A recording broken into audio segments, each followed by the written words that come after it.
What is up, guys? This is the Windy City Savage. We are live back at it at the Windy City Productions.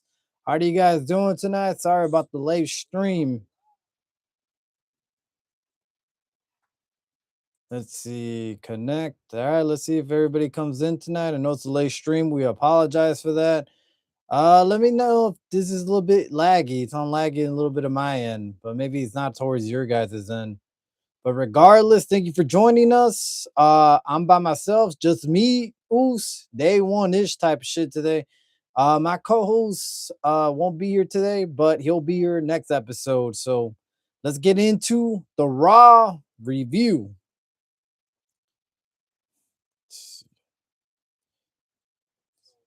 Let's get into the Raw. All right, so why it does say we're lagging bad. All right, let's try to restart. Is that any better? Is my end lagging? Can you guys hear me pretty well too? Mic check. Let me know, guys. Pretty much let me know, Wyatt. Appreciate you, my man. Think it's not lagging as bad in my end right now. Okay, it's fixed and the mic is great. I really appreciate that, Wyatt. By the way, shout out to Wyatt, man. Go ahead, guys. Please follow him, man. Subscribe and like. He does a lot of great content. He also reviews Monday Night Raw as it airs. So check it out, man. Awesome channel, awesome people. Wyatt's good people, man. Friend of the show. So look, let's put it this way, man. Let's get into the Raw review tonight. And we open up Monday Night Raw once again with the Beast incarnate, with Paul Heyman coming down the ring. Brock Lesnar opens the show once more time, and Paul Heyman speaks and says, "Ladies and gentlemen, his name is Paul Heyman."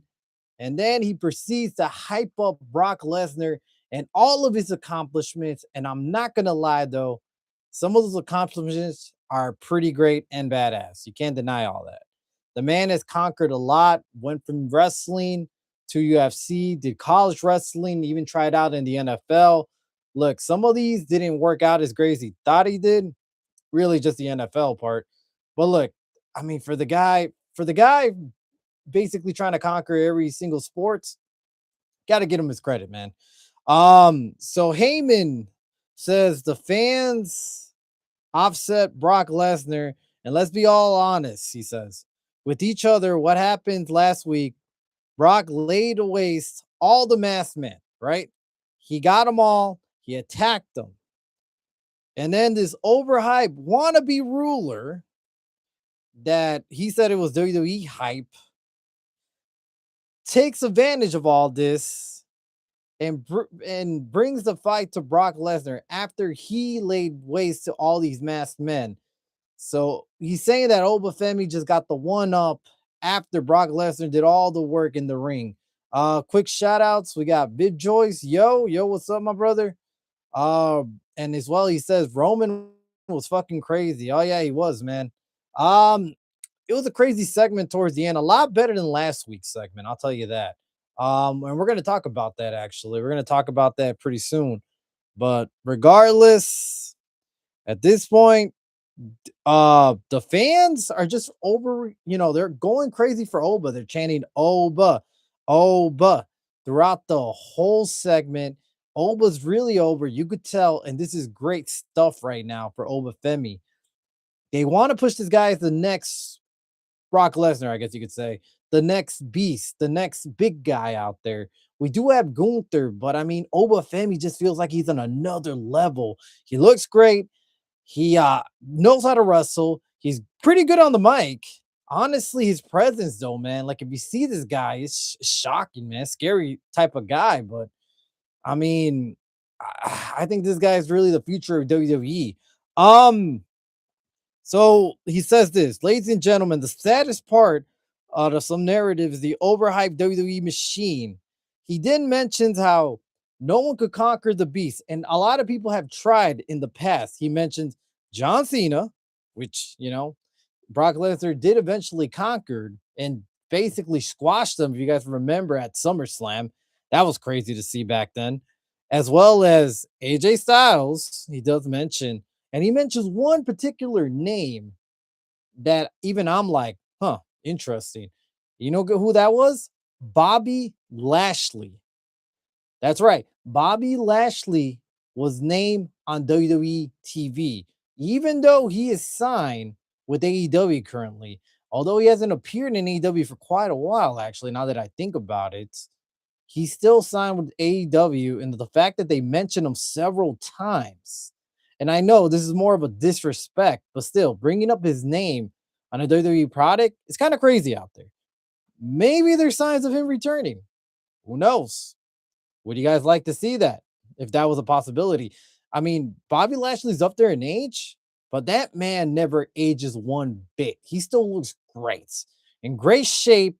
And honestly, I cannot tell the difference between a 30-year-old Bobby Lashley and a 50-year-old Bobby Lashley right now.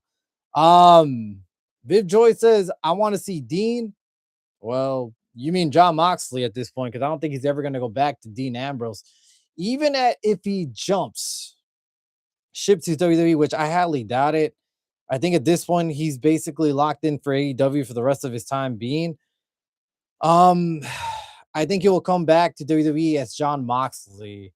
Because at this point, this is more of his creative. It's kind of like what Matt Cardona did with his character, brought in his own name and his own persona as well.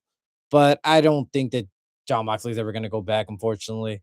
We all like to see it, obviously, because of the Shield reunion and a lot of great storylines that basically could be produced of it. But it's just not going to happen anytime soon. And I don't see it in the future either, especially if AEW throws them a lot of money, which I think they do because that's their workhorse right there. But regardless, we get all these names dropped, and it's not going to be Obafemi, he says. And your moment peak at the moment where you put your foot on Brock Lesnar's chest and point it at that WrestleMania sign up there. So that was his peak, Paul Heyman says. All right. And I'm not gonna lie though, that was a good image last week, a good opener that Obafemi did. And if you guys are noticing, he teared up. And Brock Lesnar also guided him and told him, put your foot on my chest. So that was a good segment. That was a good moment. That was one of those moments that you're gonna go back on and be like, holy shit, I can't believe this happened. And then out of nowhere, the lights go out. And who do we got coming in? Obafemi, his theme song hits. He starts marching down. And if SG3 was here right now, he'll start doing the Obafemi march. Doom, doom. I'm going to try it, but I'm not as good as he is. Doom, doom.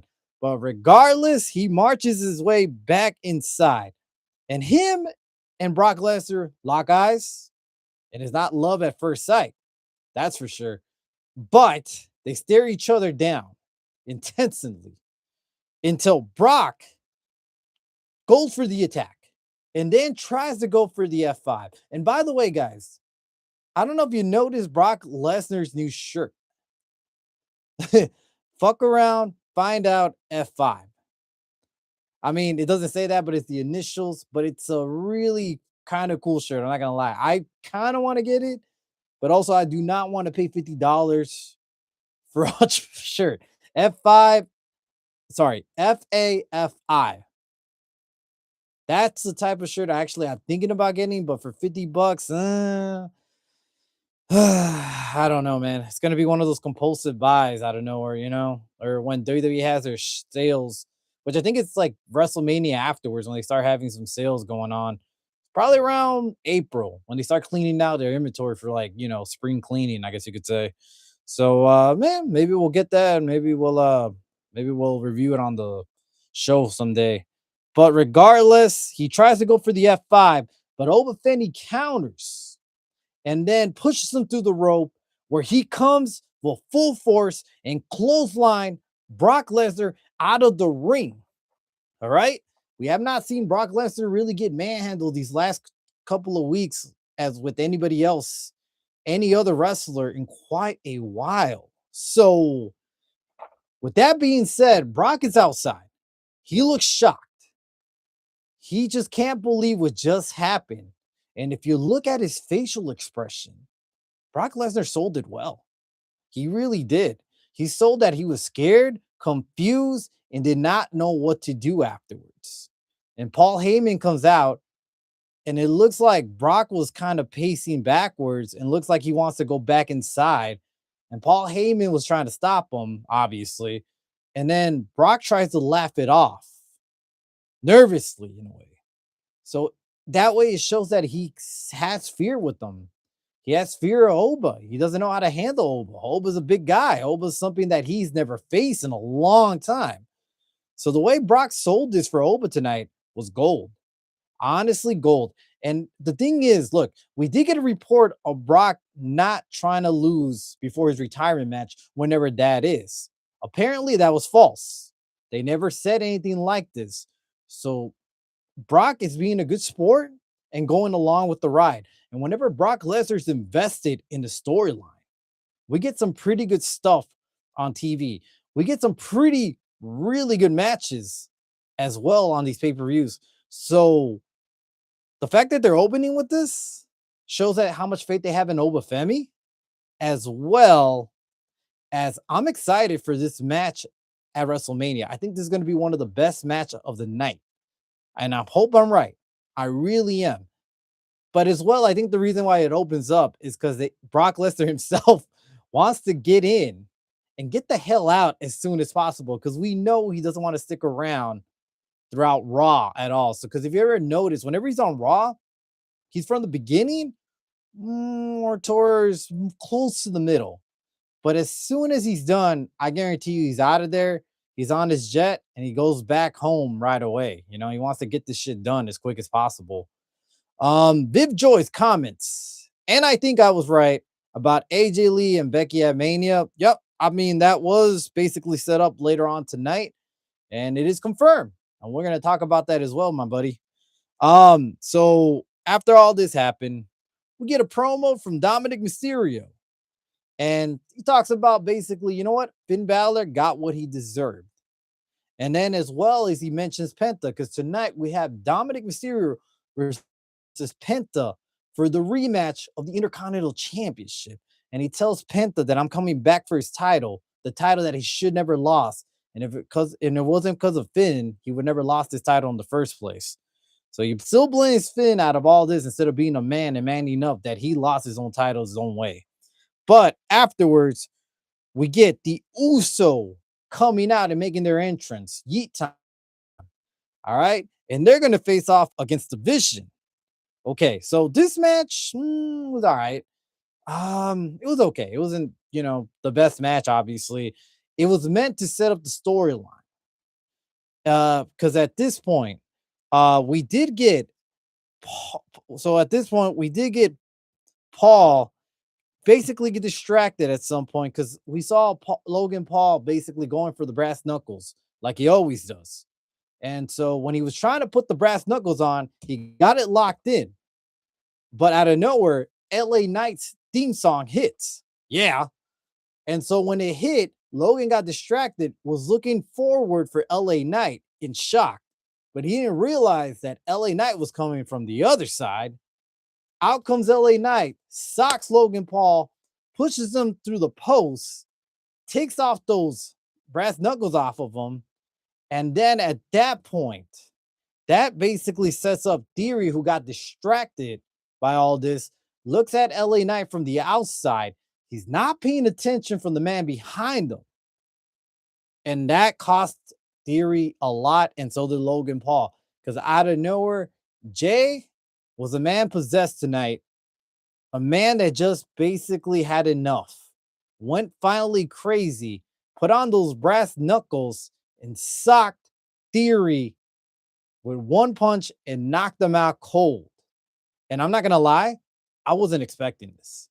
I wasn't expecting Jay to kind of go on his dark side finally and going more towards that heel moment, because this was definitely a heel moment where even LA Knight was shocked what just happened. I mean, he understood it. And as you could tell the body language, he told Jay, I understand what you just did. And because of that, too, it got the Usos disqualified, because obviously the ref seen it. And so when they were coming out, it looked like they were done. Jay was hyped up. but yet he wasn't done because Logan Paul just realized they lost. I mean, they won, but they didn't win the titles. So Jay comes rushing back in and socks Logan Paul and takes the man out. So he takes out two members of the Visions with the brass knuckles. In a shocking way, this is a really big heel move from Jey Uso and kind of sets up what's going to happen later on tonight. Real quick comments. Let's see. So we got Vib Joyce that says, and also after that, the Uso versus the Vision and Jay and Jim talk to LA in the back. It's a Rock poster. You know what? Did not notice that actually. Good eye on that. So it is a Rock poster out there. So, WWE likes to drop us some Easter eggs here and there. So if we did see a Rock poster in the background, do we get the final boss coming back soon? Maybe in a couple of weeks, maybe next week, maybe by Mania. We'll see. I mean, you never know. That's a good pickup right there, Viv Joyce. I like that. I really do. Um, so after all this is done, Becky Lynch comes out, cuts a promo, right? I'm not gonna lie, I really dig this. I really did this promo tonight from Becky Lynch. I think when it comes to promo battles between her and AJ Lee, I think Becky Lynch just outbeats her by a lot. I, I like AJ's promos, but against Becky Lynch, I don't know, man. Becky Lynch is just on another level, and you could tell by tonight. All right, she says, "You boo me," because at this point the crowd boos Becky Lynch, but you cheer for someone who abandoned them 10 years ago. And yes, I left for 10 months because you people, he mentions the you people, shout out to John Cena, you people don't appreciate me and tired of seeing me succeed, which, I mean, she's not wrong. She went back to the people that appreciate her, her family, and most importantly, her daughter in those 10 months when she was gone. But when she came back, she went for the IC title and she brought value back and made that title what it is today, a prestige title. And I'm not going to lie, she's not wrong. Because before then, I didn't really saw the IC title with that much value. But when Becky Lynch got a hold of it, it just brought it up to another level. And whatever she did by week, it was good. Even though she was facing Maxine, it was some good TV at the time, and still is. And she's still in that title scene. So honestly, I dig it. I like it. I'm up all for it. I can't disagree on her. And but now she says she has to watch AJ Lee prance around with her title when she went home to take a break after she lost, obviously. She went home to her daughter and to find out that her daughter was out there playing Light It Up, AJ Lee's theme song, as well as skipping around just like that Jersey chum, AJ Lee. Too bad that her daughter, she says, doesn't realize that her mom is the greatest woman wrestler of all time. And that's not only what she says, Sports Illustrated says it as well. I like the fact that she keeps going with this. All right. AJ Lee's greatest accomplishment was master the Divas era. But Becky Lynch murdered it. And honestly, I highlight that line because that was good. And that was honest. And that's the truth. AJ Lee was the perfect person in her era during the Divas era. And they were stuck on that era. But when Becky and the future women came after that, she ain't wrong. They murdered that division. She murdered that division. Becky kind of brought eyes to the product to a whole nother level for women's wrestling. So can't deny that. If you notice one thing though, the crowd kind of did cheer when she did say that. So that's kind of interesting to see. Then after this, AJ's theme song hits and she runs into the ring. obviously. It looks like Becky's about to throw it down. And what do? Classic heel move. Becky gets out, walks away. All right. But we're not done. AJ Lee grabs the mic, stands on the announce table. Now she started talking, but it looks like we had a little bit of mic issues, so we didn't catch whatever she said. But I also don't think it was that important. I don't think she said anything important right away from the beginning of the promo because I think she realized her mic was cut off as well. So AJ says, Des, Becky, you like to fight dirty, don't you? Every time we met in the ring, I walk you like a dog. You don't want to get embarrassed again. And if that's what it takes to get you out of here, out of her life, on the biggest stage of all time, it's going to be you and me at WrestleMania. And then at this point, Becky basically says, you fell for the trap. You fell for the trap. I got you. You're going to basically choke at the biggest stage of them all. And what happened a couple of years back, 10 years ago at WrestleMania, the night after, you walked into the office, you put your notice, and you left. I'm going to save you in the embarrassment and beat you down at Mania so you can leave us again afterwards. So, with that being said, it's official. We're getting Becky Lynch versus AJ Lee at WrestleMania. Not sure what night, but overall, what do you guys think about this? Do you think we should get a stipulation at it? Because we already got a normal singles match. I don't think we need another normal match here. I think we should get a stipulation going. If that's the case, what do you guys think? Because I think this is it. I think this is going to be the last match. I don't think it's going to be a third match. I don't think we're going to go to Backlash and run it back if Becky Lynch wins. If Becky wins her title back, this is it. So that being said, at the grandest stage of them all, what type of stipulations would you guys like to see out there? Real quick, we got a comment from Frank Flame Forever. Yo, brother, what's good with you, man? Nice to join us. A little late tonight to the party. We had some technical difficulties today, but we got it going. I appreciate you coming back and saying what's up to guys. What's up to the rest of y'all? Thank you for joining. As well as Viv Joyce that says, I think when the mic thing happened, it could have been a bad word. Maybe so. Maybe she did say something right away to open up that line. Or maybe Netflix thought it was a bad word and maybe they cut it off. Who knows? We'll never know at this point. Maybe we'll find out in WWE Unreal. But how about this? Look, let's give out a stipulation for this match real quick. I'm gonna go with the submission.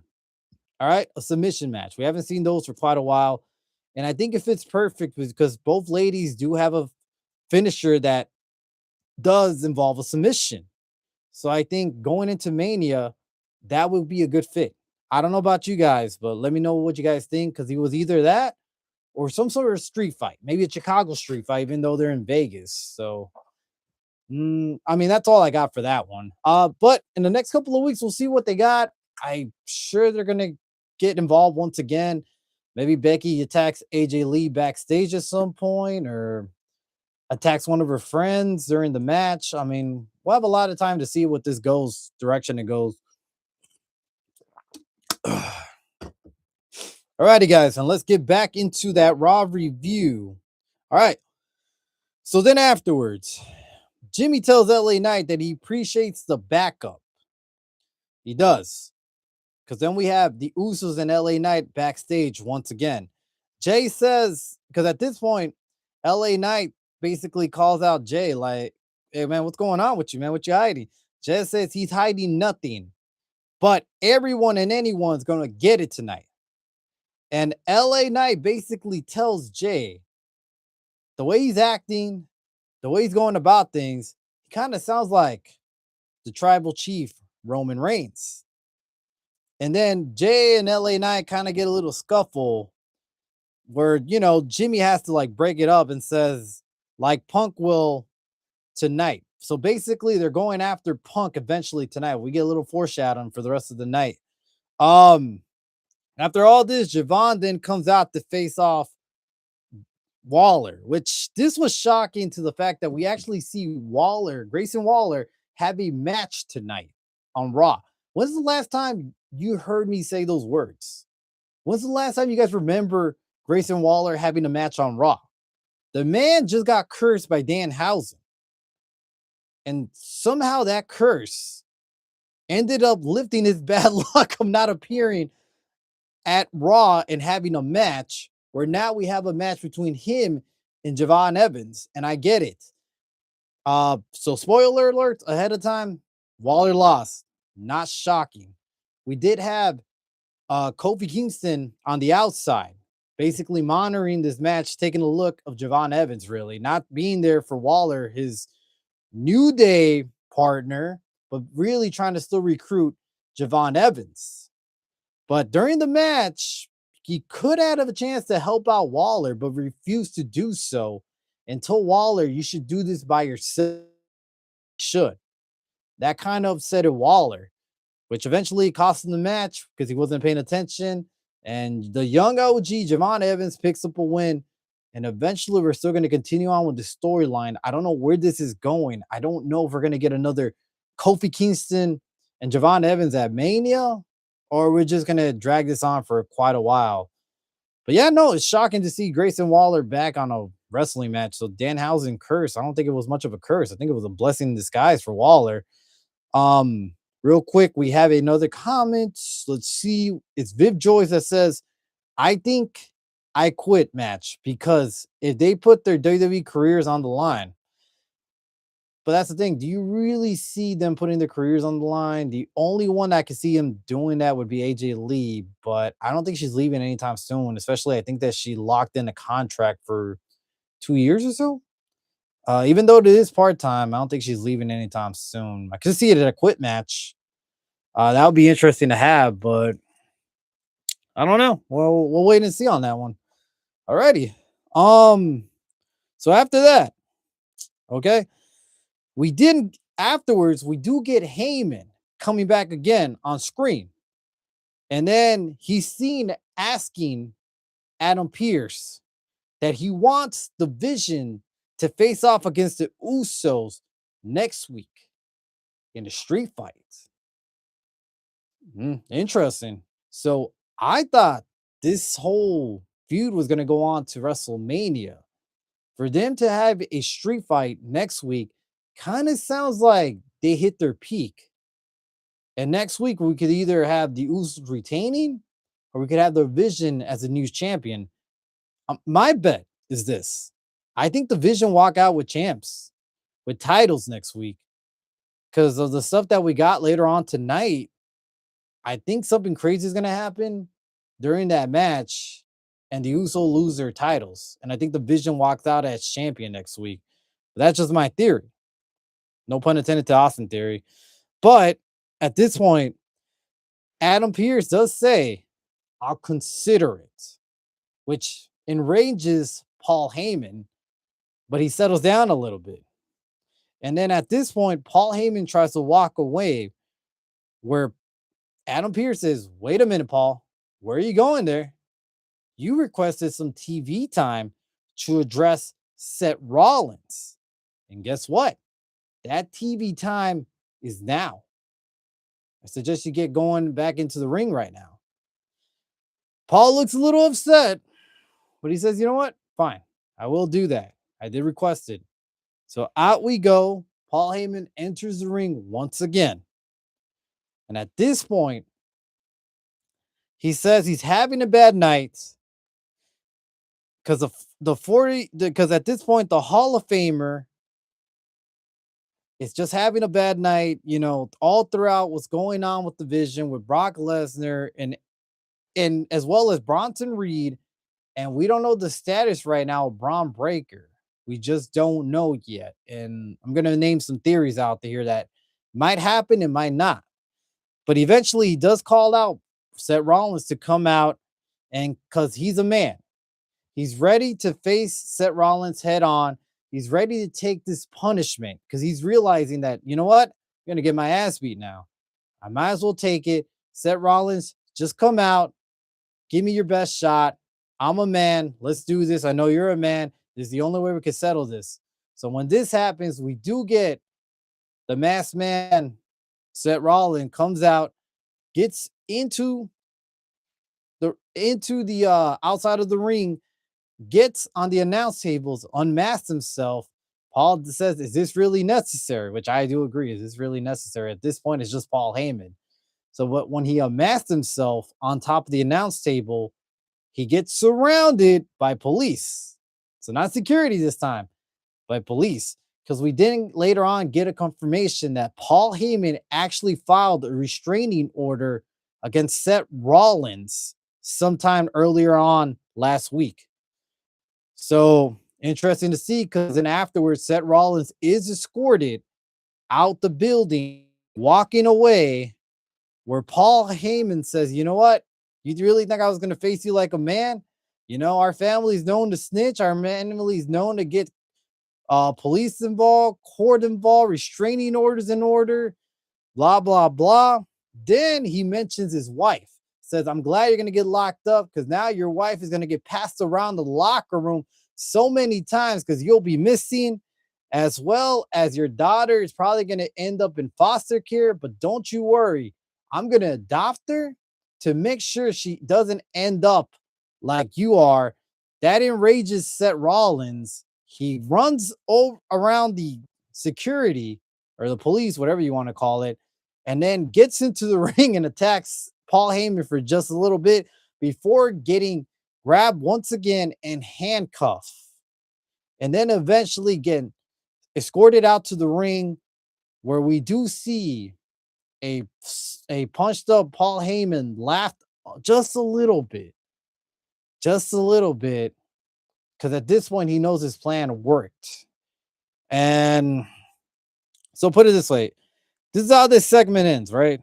Um, I don't know why, but this kind of reminds me of what just happened later on tonight. And same thing as Roman Reigns laughing it off last week.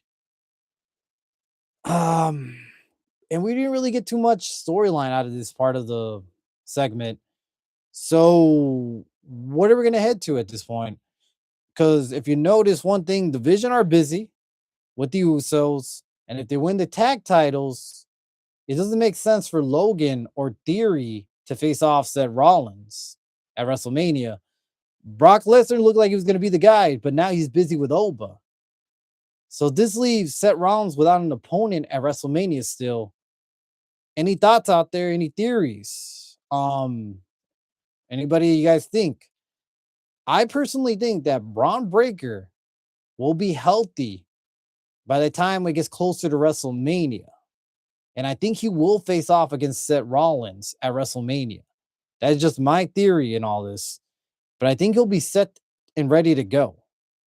And at this point, if you do have a match, I would actually rather have Braun Breaker go over Seth Rollins at Mania at the biggest stage of them all, because it just makes sense storyline that this guy was the one that took out Seth Rollins, as well was supposed to be the future of the Vision itself. Um, so we got a couple of comments before we go further on. Viv Joyce says, "I think and I quit because they put their WWE careers on the line." Okay. Oh, wait, I actually read that. My bad, buddy. Let's read on to the next one. Wyatt Wrestling says, "I heard Braun Breaker is at the Performance Center this week, and I was about to touch on that, my man. Thank you for bringing that up, actually." So, yeah, see, that is the thing. The big rumor was, I think it was today, that if I'm correct, it was today, early on today, that it was confirmed that he is going to be at the Performance Center sometimes this week. So, with that being said, it means that, surgery was a success. He's on the road to recovery, and now he's back into the ring to test out a little bit, see if he could get himself back to speed and see if everything clicks. He's able to lift, he's able to do all these moves, or at least try to minimize it, but yet still be able to put up a match at the grandest stage of them all. So to me, this sounds like we might be getting Seth versus Braun Breaker at WrestleMania. How do you guys feel about that? Personally, I'm, I think this is the best way to go, and I really do want to see Braun Breaker go over Seth Rollins. I'm not gonna hold my breath because this is WWE, and they've always been known to put in old timers over the new talents. And I get it, new talents have to put in their work and and all this. But dude, Braun Breaker's just at that level at this point. Don't bring it down. Keep it going. Just keep pushing him to the top. I mean, it worked with the young Brock Lesnar, and look how he became one of the biggest wrestling stars in the world, basically. Um, so yeah, this segment was okay. Didn't really see much of a point, but it was okay for what it was worth, I guess. So let's move on to the next part. All right. And this. We got Lyra and Bailey come out to face off Asuka and Kairi Sane. Alrighty. Lyra wins this match with a Nightwing against Kairi Sane, which is not a good look because at this point we know that since Kairi took a loss here, Asuka is going to be angry at her later on tonight. And she was. And then, but afterwards, the match was over. Little interview with the that won tonight. Lyra calls out Lash and Nia. And then Bailey then says, we run the tag division. They think they're big and bad. Think they are. We're gonna be at the biggest arena next week. And when she says this, the biggest arena next week, the crowd boos loudly, which I thought was funny. And then she pauses and says, wait, how about we start again? Lyra and Bailey, she says, Lyra and Bailey are going to beat Lash and Lyra next week. And then the crowd cheers instead. So next week, apparently, we're getting Lash and Nia Jax to face off Lyra and Bailey for the tag team titles. I don't understand this because I thought that Bailey and Lyra were going to be part of some sort of fatal four-way against Nia Jax and Lash Legend. But if we're getting it next week, does this mean they're still going to go at it at WrestleMania, which includes probably most likely the Bellas as well as Charlotte Flair and why am I drawing blank? Alexa Bliss. Sorry about that, guys. Alexa Bliss. So we still get all that fatal four-way stuff, or is this it for Lyra and Bailey if they lose next week? Or maybe they win. Maybe they win the tag titles, and maybe next thing you know, we still get that fatal four-way with Nia Jax and Lash Legend involved. I don't know. It's gonna be interesting next week to see. And really, that's all I got to say about that segment. I mean, it's not much there. It's more like a filter type of thing. But we did get a couple of storylines coming out of this. So we'll see how it goes. And then as well as what happens next in the next segment. Wyatt Wrestling does say, I think we will have retained champs, and then we will have a big women's tag team at Mania. So I do agree with you. I do think they're going to retain Lash and Nia Jax. At some point, though, we might have an interference from Asuka and attack Lyra or Bailey, which costs them the titles. And that way, it sets up Bailey and Lyra to get another opportunity at WrestleMania. And like I said, we could get it something going like a fatal four-way between them, the Bellas, Alexa Bliss and Charlotte, as well as Lash and Nia Jax for a fatal four-way for the titles.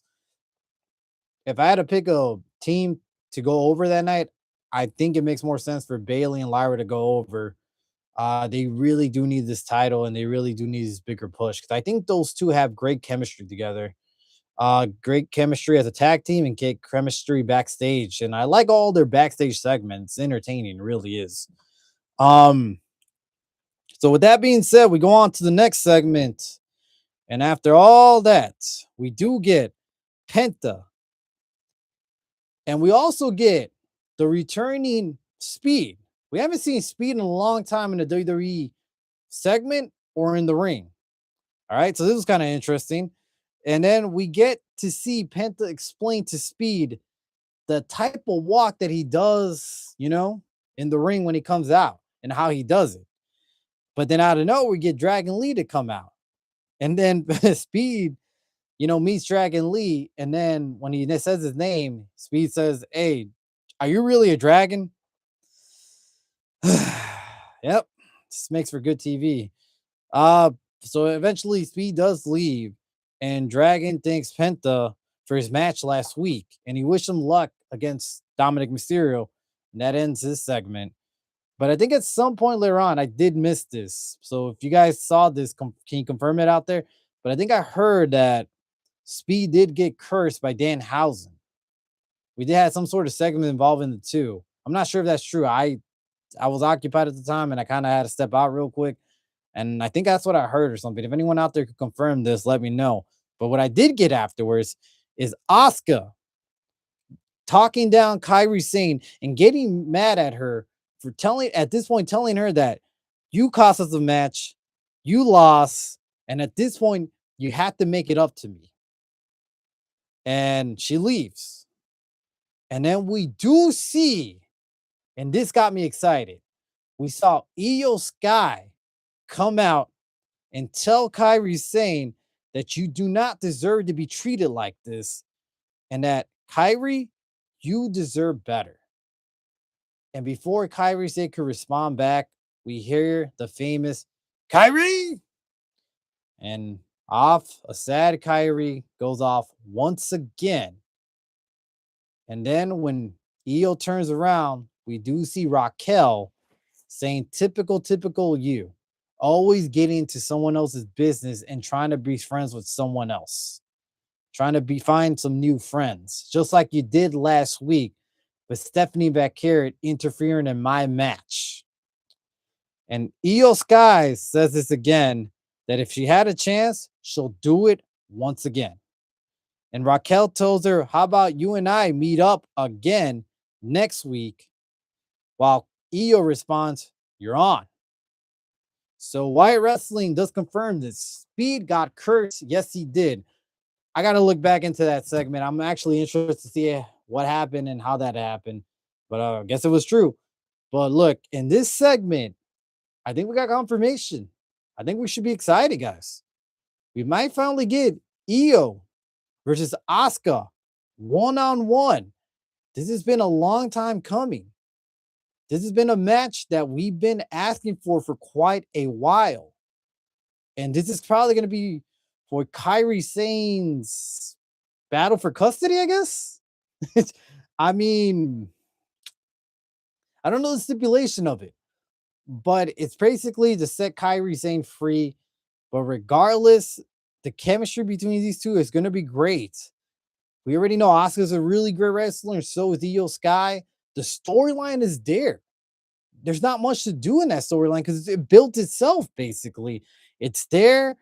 I think it's going to be great the next couple of weeks to see them interact. I'm excited for this one. I really am. Man, I don't know what else to say about this. I'm just glad it finally happens. I really am. Wyatt Wrestling says, I got a clip on my IG on Speed's curse. Okay, I'm gonna have to check it out, brother. Like I said, everybody in the chat, follow Wyatt Wrestling. He has some great stuff out there. Good friend of mine. Follow him, like, subscribe to him, man. He does some good content, man. He's good. He's good brothers. He's good brothers. All righty, guys. And on to the last final. I think it was final. Let's see where I'm at. Sorry, guys. Technical. We up next couple of segments and matches. So we got Dom and Liv coming out to the ring. All right. Coming out as a couple. Nice, happy, just walking down to the arena. But before they get any more further, we have Stephanie Vaquer out of nowhere come out and beat the crap out of Liv Morgan. Back and forth, these women go all the way into gorilla position before we cut out to a commercial break. All right. And when we came back from the commercial break, we do have Penta coming out to the ring. And at this point, we set off for the IC title, the rematch for Dominic Mysterio, with JD eventually getting at ringside and trying to help out Dom to recapture the gold. But things are never this easy for Dominic Mysterio, especially since he got cursed by Danhausen, which he seems to forget about. Look, once you get cursed by that man, shit doesn't get any better unless you're Grayson Waller that actually got TV time because of out of all this finally. But regardless, Finn Balor comes out to help out Penta. Out he goes to beat the crap out of JD. And at this point, this distracts Dominic Mysterio where Penta picks up the win. And afterwards, Finn Balor goes after Dom. Dom tries to run, and at this point, he tries to set him up for the coup de gar, but JD saves him. And then at this point, he attacks JD once again, tries to go after Dom, but Dom weasel his way out, gets out of the ring, goes into the crowd, leaves his buddy JD behind, where we already know Finn Balor takes out his frustration instead on JD McDonough and looks at Dominic Mysterio that you're next. You're the next one I'm going to come for.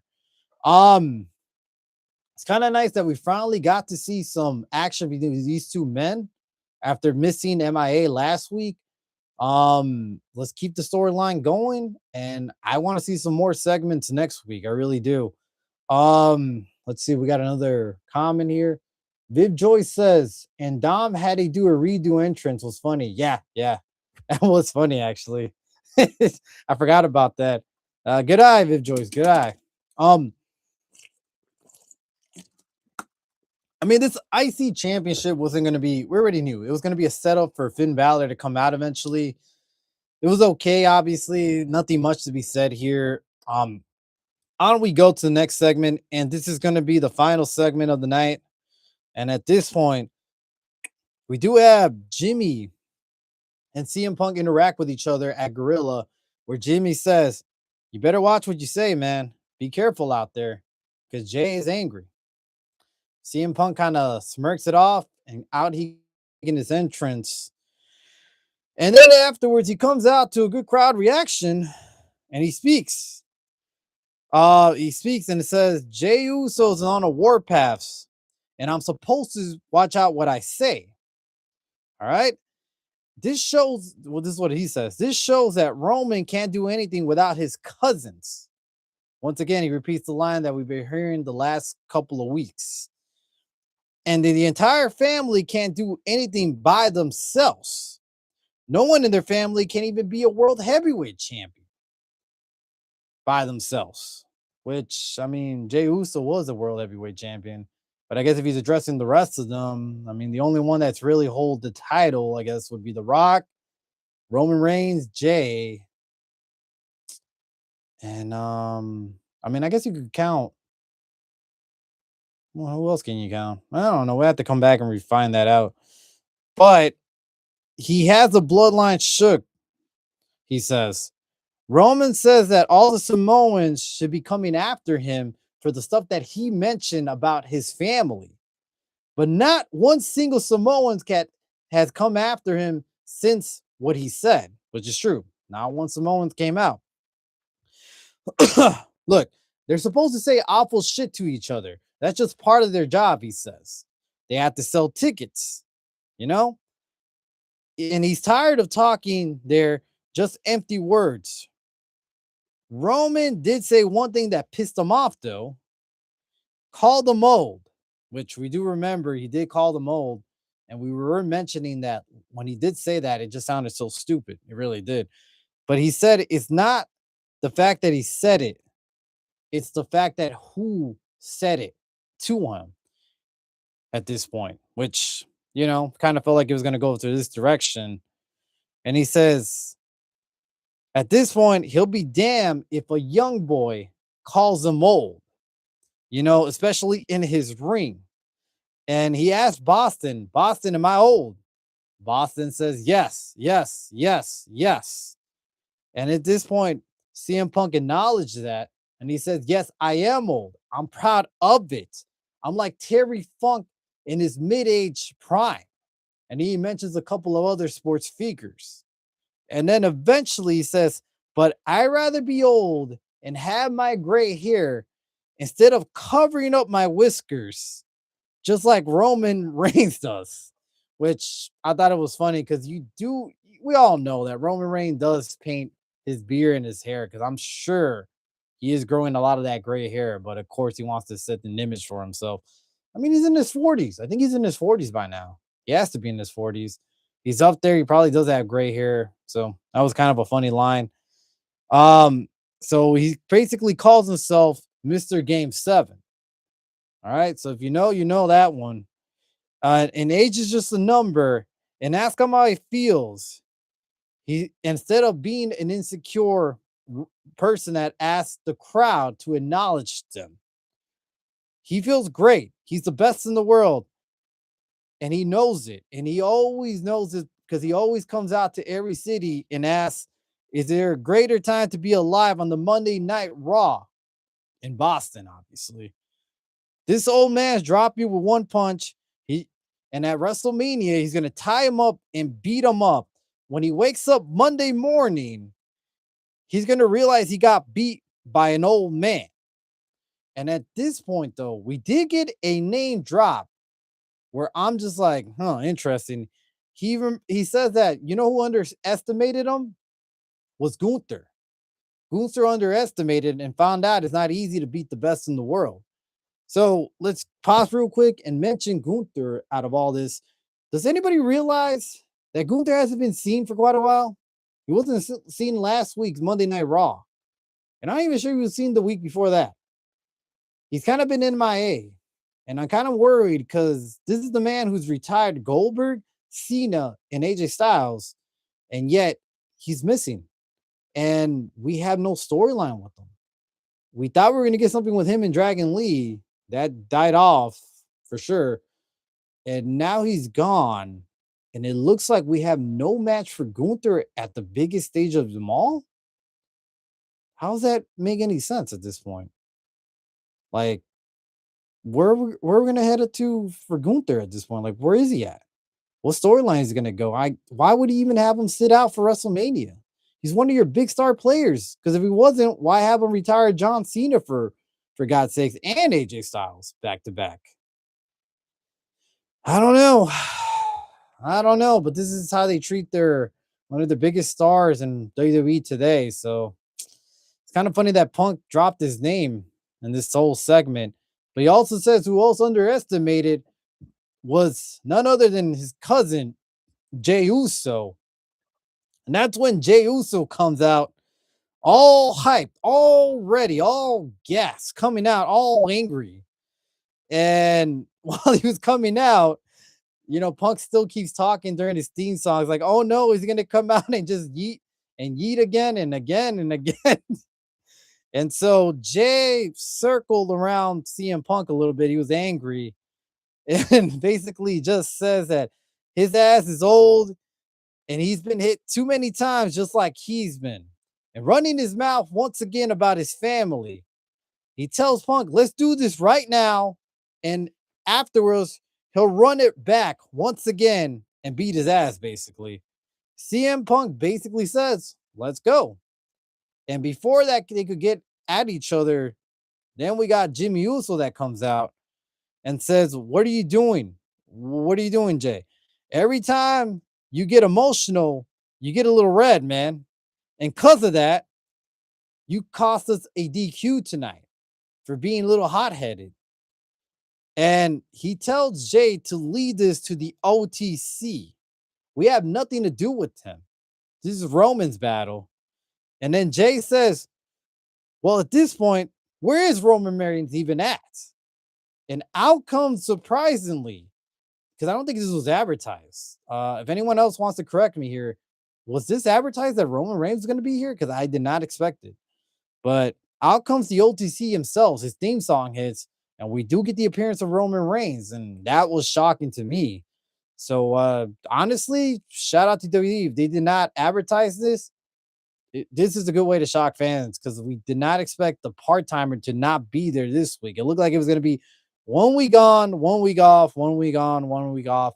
For him to go 2 weeks in a row to shock the fans, that's impressive. I'm not going to lie. So out comes Roman, and he tells the Usos the last time he checked that the Usos already had a tag team match earlier on the night. It's done. Now, right, he's going to say it's respectfully. He tells Jimmy basically, get your brother and leave his damn ring.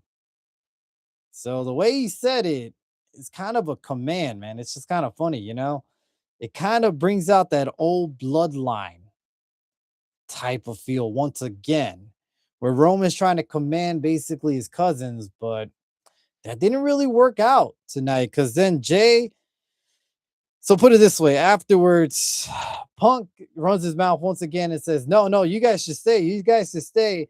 And he starts running his mouth until Jay gets angry and attacks CM Punk. CM Punk attacks Jay, attacks Jimmy, until Roman hits him with the Superman punch and puts CM Punk out. And then at this point, we have the Usos that come out of the ring. Roman's still in there.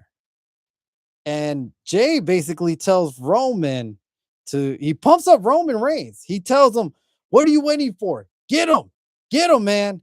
Get him like you used to be." He hypes up Roman. He basically kind of orders him to attack CM Punk if you didn't notice. So you guys remember when LA Knight did mention that he's kind of acting like Roman Reigns. In this little segment, the whole hyping up against Roman Reigns and telling him that she should get him now, get him now, get him out. Fam, that kind of reminds me of something that Roman Reigns would do. And now the roles have reversed where Jay's the one who's kind of was giving commands to Roman, and Roman listened. Roman went for the spear, got it on CM Punk, took him outside, threw him through the post, and if that wasn't enough, power bombed his ass into the table. And when he did all that, we did get, medics and obviously all the officials and everything go around CM Punk and tell him basically, like, "Look, hey, you okay, Punk?" He's like, "I'm okay." He's the one that needs help. And he starts laughing it off, that like the same way that Roman did last week, laugh it off after he got attacked. CM Punk got put in the table, yet he laughs it off and says he's the one that needs help. And then I think I could hear during the end as he says, "I'm the best in the world, damn it." Look, still don't think the segment was that strong, compared to their beginning stages of this whole feud. But it was entertaining, and it was a lot better than last week clusterfuck of a segment. So that being said, we have a lot of questions here. Where does this lead Jey Uso going in the next couple of weeks? Is he still gonna feel out this hot-headed, heelish Jey Uso look, or is he gonna level down a little bit? If you notice one thing too is that CM Punk does mention that Jay never got his titles rematch, basically, that he's owed. Now, I don't want to see that run back once again. I wanted to not have Jey Uso in the title picture, but do you guys think that maybe in the next couple of weeks we have Jey Uso versus CM Punk for the World Heavyweight title on the Monday Night Raw? And if that's the case, do you see an interference of Roman Reigns where he costs Jey Uso the title and it sets up more heat between all of these men right now? Where now it looks like we're all on the same page, where now we're having inner conflict issues between the family. And maybe we get Jay trying to be the next tribal chief and take over Roman Reigns' OTC throne. I mean, we could go in a lot of directions here. And this could possibly cost Roman his title shot at WrestleMania as well. And where does this leave, Jimmy's alliance? Because he's trying to be, in a way, even though he does have beef with CM Punk, he doesn't want to attack him. He's kind of showed that tonight where he's trying to be the reasoning out of all this. Like, yes, he has his family's back first, but he's also trying to be the guy that neutralized everything. So does he still stay in that character, or does he align himself with someone, with one of these three men? Because right now he's conflicted. He doesn't know what to do here. So we got a lot of interesting ways we could go about this. So I don't know. I kind of like this. I kind of like this direction that they're finally heading into. It makes it interesting to see the next couple of weeks on Raw where we get Jay and what direction he's going to head into. Nick does say, by the way, shout out to Nick. Thank you for joining us, my brother. Jay went from Little Roman to Tribal Chief. Yeah. Yeah, honestly, dude. He does he's trying to get that Tribal Chief gimmick back active again. And I think honestly, I'm all for it. Why not? it's going to make the storyline a lot interesting if it keeps it up this way, where it looks like we had maybe the reunited of the bloodline, but now it looks like Jay wants to basically be the tribal chief himself. And then Wyatt Wrestling says, I think Jay and Jimmy lose their titles next week, which I agree with you, because Jay can't get Punk out of his head. Bingo. I do say that. I think he's going to get hot headed. He's going to cost his brother the match in some way and form. And I think they do lose their title next week. And I think the Vision comes out as champions. Now, with that being said, if that's the case, I don't think we're going to have the Usos versus the Vision run it back at WrestleMania. I think once they lose those titles, I think they're done because I think that's going to create a lot of confliction between Jimmy and Jay at this point. And so, what direction the Vision goes after that is going to be interesting. I was on Wyatt's channel earlier when he was watching Raw. I was on his chat. I know Logan and Tom Brady kind of has their little beef going on earlier this week, earlier last week with the flag football incident and stuff. And I know Tom Brady's been talking a lot of smack about wrestling as a whole and how fake it is and all this stuff. And, that whole gimmick. And it looks like, in my eyes, they're trying to set up a whole match or something going on for WrestleMania that involves Tom Brady. I don't think he's going to wrestle. I highly doubt I think Tom Brady's going to wrestle. But if you look at it, we don't have LA Knight doing anything at all when it comes to storyline, besides being allies with the Usos to take out the Vision. So maybe he set himself apart of all this, goes after the Vision still, mainly Logan Paul, and we could have something going on where, because WWE loves the celebrity spots, no matter what, they always love their celebrity spots. And I think your biggest celebrity this year, if you get him at his own area, because now I think he's part owner of the Las Vegas Raiders, if I'm correct, Tom Brady. So if he gets him out there in his own area right now, we could have a possibility of LA Knight with the manager of Tom Brady coming out with them against Logan Paul and Austin Theory. Because at this point, all of these guys have nothing going on for WrestleMania. So could be a possibility. I don't know. Just putting some theories out there. All right, so let's go to the next one. Viv Joyce says, and the table was crazy part. Yes, it was. It was a craziest part that CM Punk got put into the table, and then afterwards just laughs it off, just like Roman did last week. Like if this was all part of their plan, to get into each other's head. It kind of looks. This segment did bring a little bit more interest in this whole storyline compared to last week. Last week we were talking about how Orton and Cody Rhodes are like really being right now picking up steam in their storyline. This kind of brought a little bit more interest, especially down that Jay's involved and Jay's the one being hot headed, and where that route could lead to of him being involved in this match some sort of way.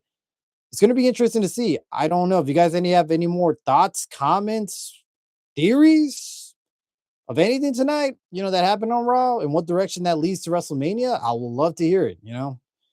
Viv Joyce says it kind of makes me think about the Shield again. How so, buddy? Like the Shield as in with the Usos and Roman, or the issues that they had when they were breaking up. Wyatt Wrestling says, I'm just saying Tom Brady has been calling wrestling cute. And if he thinks it's cute, we'll get in the ring then and get your ass kicked.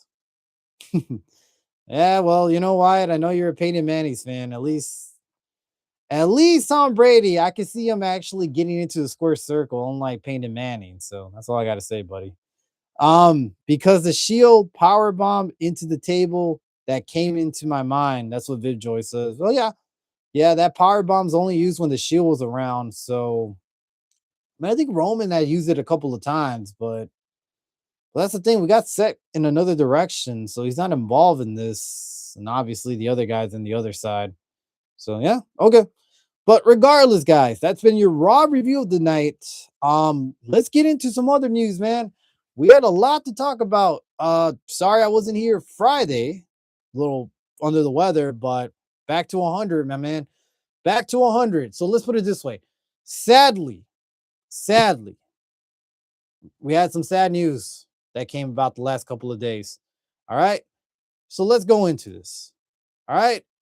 You guys know Chuck Norris. All right. Texas Ranger, man. Or maybe some of you guys know him from the meme, from his movies, Guy was a legend. He really was. Badass, you could say. He passed away, unfortunately, a couple of days ago on Friday.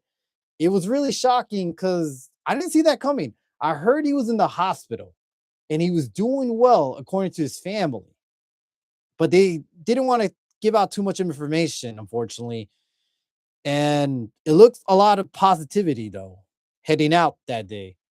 And then the next day, you see RIP Chuck Norris and he's gone.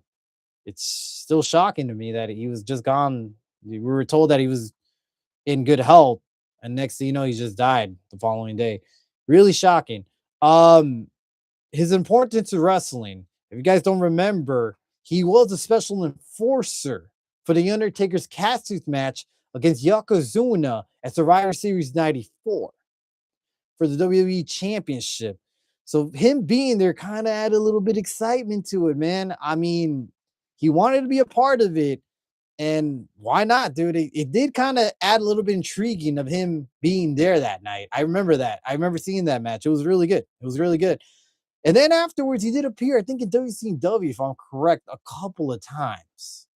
So he had his involvement in wrestling. It's sad to see. Rest in peace to the legend Chuck Norris, man. I mean, the memes going around right now that he's going to be the one talking about his eulogy at his funeral, or he's scared off death, where he's just decided, you know what, I pity you, so I'm just going to join you regardless. If you guys have any favorite Chuck Norris memes, come on, man, shout it out because I'm sure he loved to hear them. The guy was the guy. Remember when all those memes were coming out? He was a good sport about it. Honestly, like I said, man, rest in peace to a legend out there. Why Wrestling does say rest in peace, Chuck Norris. Yep. As well as to the next one, man. And this one is so sad. Dennis Connery passes away, guys, at the age of 74. And this was confirmed a couple of days back, which really was the other day, by Dash Hardwood, because they were really good friends with the Midnight Express. All right. So this is really sad. Look, while WWE did prepare for WrestleMania 42 to be scheduled, and as well as I think at this point, if I'm correct, they were going to be at the Hall of Fame or something like that. I'm not sure. But the Midnight Express did lose one of its members, and that's Connery, man. If you guys don't know the Midnight Express, I would suggest you to them. I mean, honestly, they were one of the best tag team for their generation and kind of revolutionized the game. FTR has a lot of respect for these guys, man. FTR are one of those old school tag teams, and they know their history. And Midnight Express, honestly, was ahead of his time, man, especially when they had Jim Cornette out there doing all those crazy spots with them with the tennis racket. I did get to see a couple of matches of them, from VHS tapes and all this. And, obviously when we got the WWE Vault back in the day and the WWE Network, honestly, it's really sad news, man. It just was unexpected. Rest in peace. Our prayers and your thoughts go out to their family. I mean, it's just sad. It really is, man. We lost two great legends pretty much back to back. So rest in peace, man, to one half of the Midnight Express. Rest in peace, Dennis Connery. Yeah. I heard the day before he died, he was taken into the hospital in Hawaii for a medical emergency, and then the next day he passed. So, Wyatt, I'm guessing you're speaking about Chuck Norris, because that's what I also heard too, that he was taken. But it's odd because his family did put out kind of a statement saying he's doing great and he's in good health right now. But maybe they're trying to be more optimistic for his fans out there. And then eventually he did pass away. It was odd. It really was. I did not see that coming. I remember in the morning I saw the tweet and I'm just like, wow. Wow, that's crazy. And he does confirm that, says yes, it was Chuck Norris that he's talking about. Yeah, it's crazy, man. As well as seeing one of the half of the Midnight Express, man, passing away, dude. It's just when you start seeing all these legends pass away, people that you saw wrestle or you knew about. It's just sad, man, because you're getting older, and all these guys are not going to last forever, unfortunate, man. As well as you would think how the other legends feel about themselves right now, because sometimes I feel like people that are up there in age, some of these legends, they probably question their immortality right now, especially where they're friends with these guys and basically we're on the road with them. It's really sad sight to see, it really is. So like I said, thoughts and prayers go out to these guys, family and all, and friends, and rest in peace to a couple of legends, man. um to some crazy AEW news. All right. I want to ask you guys something. You guys realize we were this close, maybe this close, this close on Tony Khan purchasing WWE when it was on sale back in 2023.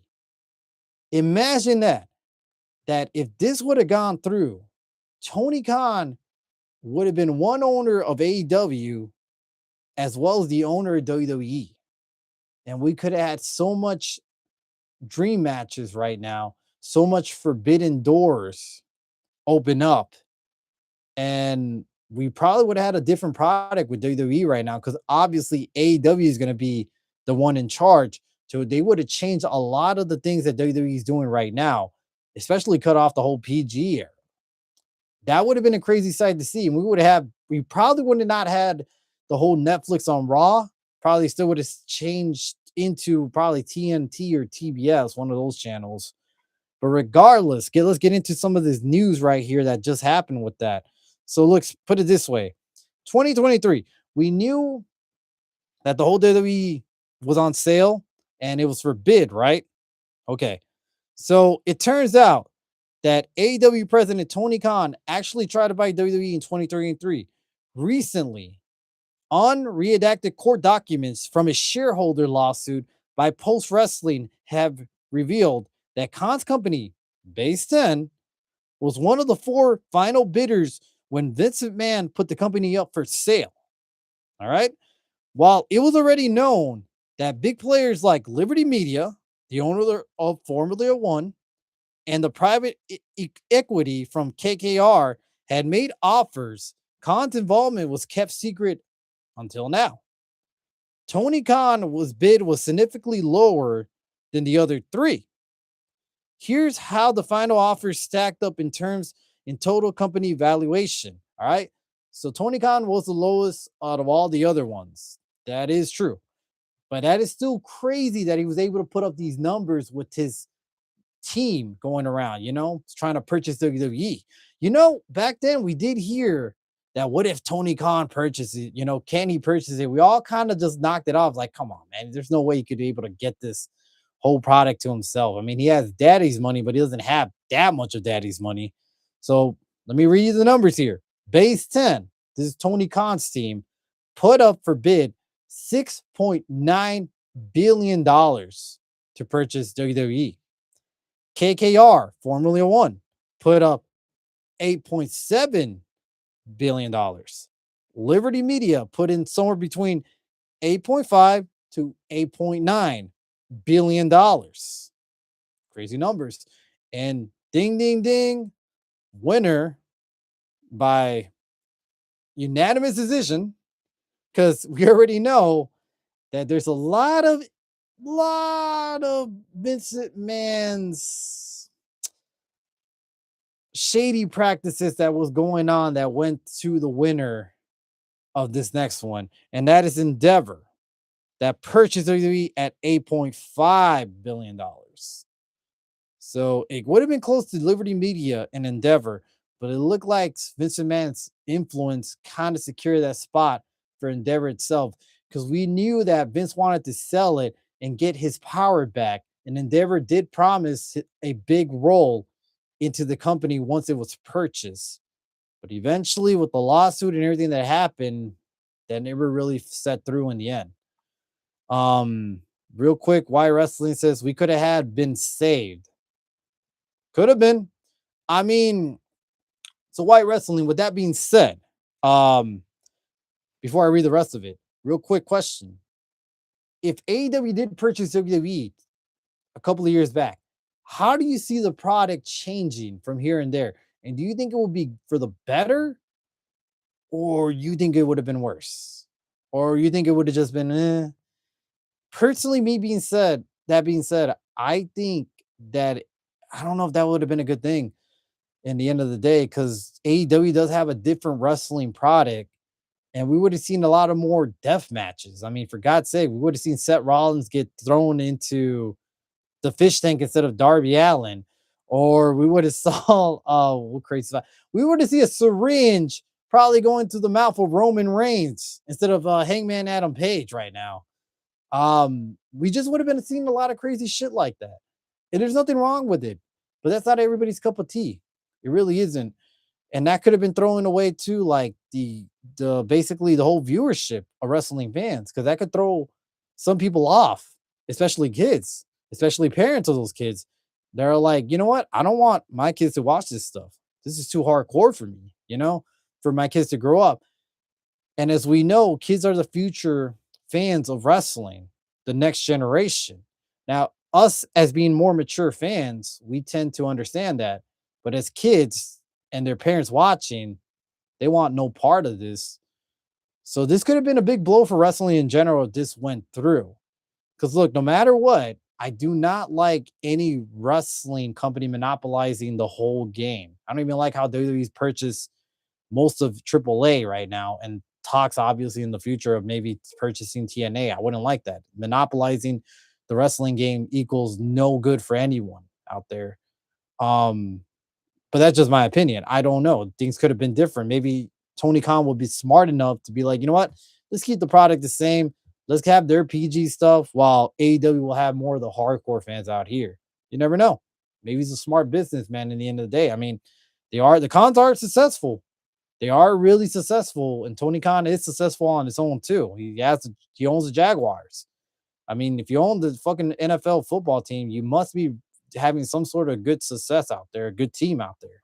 Um, Viv Joyce does say, or another John versus Seth versus Roman. You really want to see the bloodline. You really want to see the Shield again, don't you, Viv Joyce, man? Yeah, nonstop until you get that going. White Wrestling does say, I'm in the middle. I would like to see it, but I would also have some concerns. And that's also me. Look, in the fan in me, Wyatt, I agree with you. I would love to see this in the dream matches we could have. Imagine the possibilities. And another question, if this went through, do you think Triple H still would have been in power? Or do you think he would have been head out that door quickly? I mean, what are your thoughts? What are your opinions on that, guys? I personally would want to keep Triple H, despite maybe the bad blood Tony Khan feels with them at the time. I would just keep him around. He's still a smart mind for the business. So you want to keep a guy like this, set aside beef like Triple H, not Triple H, Vince McMahon used to do. For God's sakes, Vince hired Eric Bischoff back and gave him a manager role on Raw. He knew when business was business and business equals ratings, Vince will set aside his issues and make something work out of all this. He really would have. And I think Tony Khan would have probably had to do the same with Triple H, or it would have been vice versa if any day WWE would have purchased AEW, set aside beef and work together for the greater goods of wrestling. So let's read a little bit more into this. Even though Khan bid was the lowest, which it was, the shareholders suing WWE claimed that the whole process was rigged, which it is true. There's been a lot of rumors that this whole thing was rigged because of Vince McMahon. And then they argue that Vince pre-selected Endeavor because their CEO, Ari Emanuel, promised to keep McMahon in a powerful position, which we did heard before. They believe that WWE had allowed a fair fight between KKR and Liberty Media, which they were pretty much right there in the bid. I think Liberty Media even outbid Endeavor, which is just crazy to hear. Like you want to accept the more money and say you can choose Endeavor, which made no sense. The price would have gone even higher. So they had a chance to even bid higher, but they just chose Endeavor right away. Obviously, there was some corrupt, rig going on in there. The filing explicitly linked Base 10 to All Elite Wrestling, noting that the merger would have created massive synergy between the two biggest wrestling promotions. That word synergy, I heard that before. I think that's TKO's favorite word that they use a lot. Florida business records further confirm that Tony Khan is the sole officer of Base 10, using the same address as Jacksonville Jaguar Stadium. So there you go. It's crazy to think right now that we could have had AEW basically run the whole wrestling scene right now and how things would look so different. But I mean, everything happens for a reason. And if you guys are not aware, there's also another anniversary that we're pretty much celebrating today.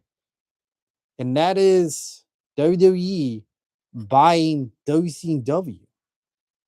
That was 25 years ago. So consider that. How maybe if WCW was still around and Time Warner didn't really want, AOL really didn't want to get rid of them like they did, and would at least gave them a spot in their network and let Eric Bischoff purchase and continue running some products, maybe things would have looked a lot different right now. And maybe we still would have had more investment of fans into wrestling, a lot more than we do today. Because when WCW died, you would think all those wrestling fans would jump ship to the next promotion that was WWE. If anything, the viewers stayed the same and then slowly started dropping off year by year. And viewership numbers haven't been any higher than where we were in the late 90s up to 2000, the early 2000s. And WCW was pulling out some strong numbers back then. So just think about that, man. We're learning all this, and also we're on the anniversary of WCW's bought out from WWE, basically their death. It's just crazy to think about. And then years later, we had TNA come out and kind of try to give WWE a run for their money. And that being said, competition is always great because even though TNA never reached that type of success like WCW did, and they tried to even compete Monday night against Monday Night Raw, and that did not go well for them. They tried to bring Hulk Hogan, that did not go well for them.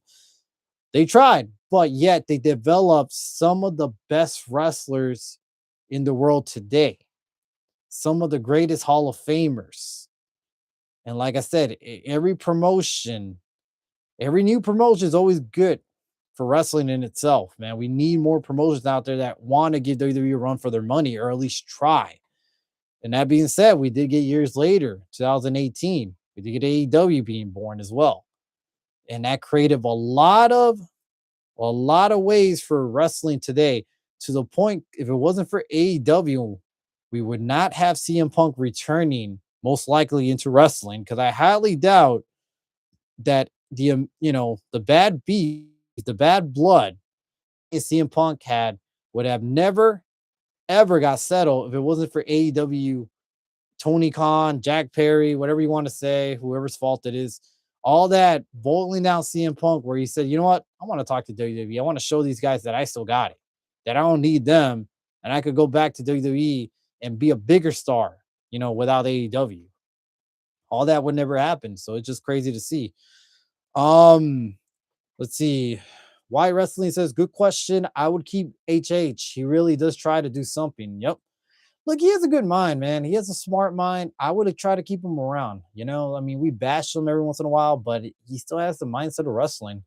Was a good heel back in the day, so why not keep him around? I'm sure he could offer a lot of inside perspective into that wrestling world. Maybe he's what's the other side is missing, and vice versa. They could all work together and create a big, better company. Viv Joy says, I really want to see like a Wars games, Vince versus Triple H for control of WWE.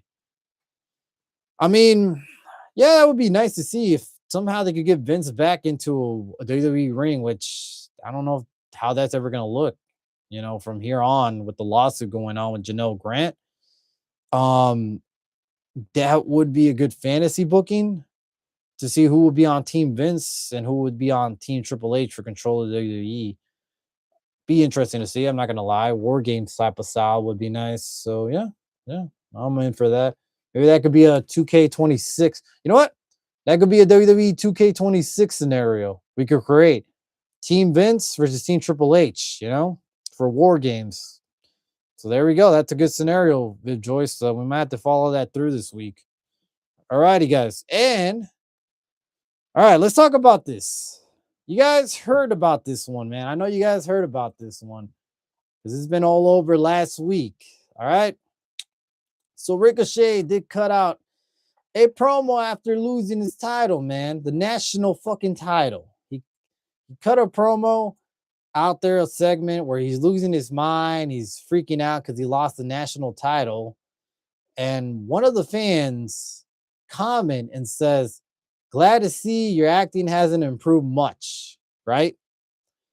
And being the fucking dumbass that Ricochet is, and I get it, he's a heel. He's been like this for quite a while to responding to fans with harsh tweets. And I've seen some of these tweets before. And sometimes I'm like, whatever. He's just trying to be a heel, whatever. What can you do? But honestly, this one just got too far. And so Ricochet responded back to that fan and said, I'm glad you got MS. That's all he said. Because if you look at this fan's profile, her name is Sandy, by the way. She does put that she is struggling with MS, and that's not something easy to battle with. And every day you're in pain, basically. So that's nothing to laugh about. That's nothing to comment back about. It's nothing to really mention about. Like, yes, you got criticized your acting skills, but she didn't say nothing more bad than that, Could have responded many other ways, but you had to say that dumb shit.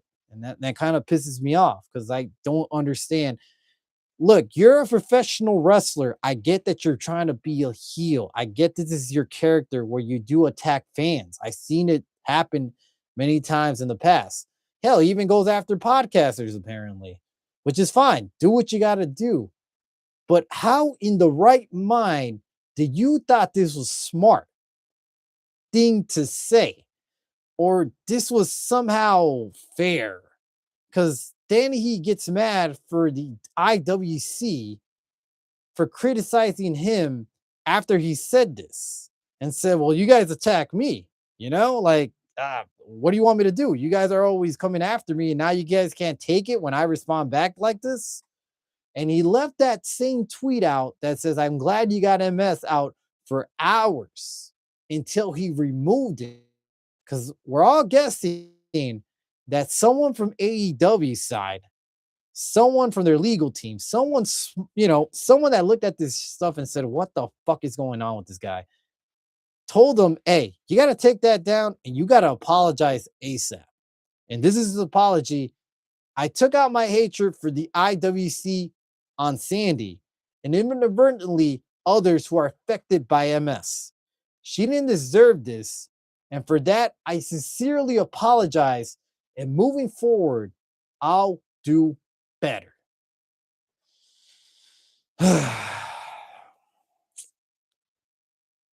So, look, I don't know about you guys, but is it me or is Ricochet really trying to be like the watered down poor man version of MJF when it comes to like attacking fans on their social media or, coming back with little comebacks here and there, never breaking character? Because I get it, he's not trying to break character, but this was just beyond stupid, And at least with MJF, like he knows what to say, how to say it, as well. He's charming about it somehow. He's very charismatic. While Ricochet, I don't know like he just comes out like a fucking douchebag. I've seen some of his marks to other fans. He just comes out very douchebag. So with this backlash, ended up so bad that Samantha Irvin got attacked on social media and death threats. Death threats. Now, I don't condone death threats, no matter what. She had nothing to do with this. I get it. She's the wife of Ricochet, but she had nothing to do with this. But that being said, as as your partner, as you guys are partners, you should have also addressed Ricochet. Maybe she did. I don't know. But said, what the hell is going on here? You know, like, dude, why do you came out and say this? Apologize. She should have had something to say to Ricochet himself. Correct them on his wrong. Because I do think AEW got a hold of this and reacted right away. But apparently, according to Ricochet, it wasn't AEW, it was Chris Hero. I don't know if you guys remember who that was. It's a wrestler. He's a wrestler. He's a wrestler also back. I think it was in NXT days. I think he was supposed to be the next. If I'm correct, this guy was supposed to be the next Shield member. Instead of Roman, it was supposed to be Chris Hero. And instead, we never got him. Thank God we never got him. But instead, we got Roman Reigns, which fit best during that time. But we got supposedly Chris Hero was the one that told him you got to take down this tweet and correct yourself. All of this. I find that bullshit. I find that it was AEW. And instead of them trying to be out there, because it's got a lot of media coverage, by the way, guys. It got a lot of shit. It went into some of the news outlets and it got a lot of media. And for AEW, they don't want that type of bad publicity. You know, they don't want to get out there. And instead of Ricochet getting in trouble, because I don't know if he did yet, but I doubt he did. Because to me, we did hear the rumor out there that right now Ricochet's fearing that he might lose his job, that he's just praying that to hope to keep his job. Honestly, I'm surprised they don't let him go because we have known that I mean, look at Trey Miguel. You guys remember Trey Miguel? He got a job with the Rascals in AEW, but when they dug up his past, they had to let him go right away as they hired him. Luckily, he got his job back in TNA. Now, I'm not trying to excuse Trey Miguel for what he said in his past. You know, you live and learn, and you have to accept your consequences, which he did. But that kind of shows you, like, if you're buddies with Tony Khan, buddies with everybody in the locker room, you could get away with shit like this. And you could get a slap on your hand. Maybe you got a fine, small fine, but it doesn't look like it was anything major. I mean, look at Sammy Guevara. We haven't seen him on TV, really on Dynamite. We don't really see him ever, like, besides Ring of Honor. They dug up his old tweets about Mercedes Moné, aka Sasha Banks, and he's been pretty much in the doghouse ever since, you know? And I know there's a lot more people out there. There's a great examples out of this. And I feel like Ricochet is not going to get it punished out of all this. I feel like he's going to get away scot-free. And I don't think that's right. I mean, yes, he has to go to some training media, you know, and figure out what he could say and not. And you would think by now he would have known that since he's been in WWE, one of the biggest promotions in the world, one of the most PG companies out there. You know, if this was WWE that and this was his response to someone, he would have got fired quickly. No doubt about it. Let's go a couple of comments here. Oh yeah, we got a couple. Okay, look, let's see, let's start off from the top. Viv Joy says Team H would be Roman and Brock and Seth and Javon, and Vince's team would be maybe Randy, Shane, Rusev, and maybe. You just put maybe, man. I think you're missing one. Franco Flames Forever says Samoan's family having beef with CM Punk, and maybe CM Punk will have a backup. Do you think it's going to be a bloodline match?